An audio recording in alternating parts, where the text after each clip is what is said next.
અંકલેશ્વર શહેર તેમજ જૂના નેશનલ હાઈવે નંબર 8 પર આવેલી હોટલ, લારી ગલ્લા અને આઈસ્ક્રીમ પાર્લરોમાં આજે ફૂડ એન્ડ ડ્રગ્સ વિભાગે અચાનક મોટું ચેકિંગ હાથ ધર્યું છે.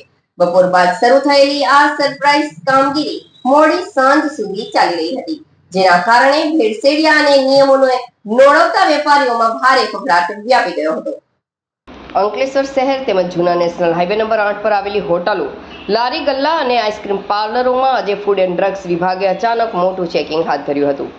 બપોર બાદ શરૂ થયેલી આ સરપ્રાઇઝ કામગીરી મોડી સાંજ સુધી ચાલી રહી હતી, જેના કારણે ભેળસેળિયા અને નિયમો નોળાવતા વેપારીઓમાં ભારે ફફડાટ વ્યાપી ગયો હતો.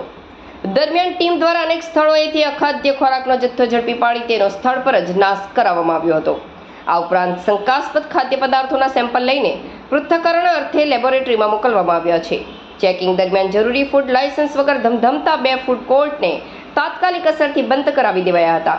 નિયમોનું ઉલ્લંઘન કરનાર એકમો સામે કાયદેસરની કાર્યવાહી હાથ ધરીને કારણદર્શક નોટિસ ફટકારવામાં આવી હતી. ફૂડ એન્ડ ડ્રગ્સ વિભાગના અધિકારીઓના જણાવ્યા મુજબ આ દરોડા અંગેની સંપૂર્ણ અને વિગતવાર માહિતી ટૂંક સમયમાં વિભાગ દ્વારા સત્તાવાર રીતે જાહેર કરવામાં આવશે.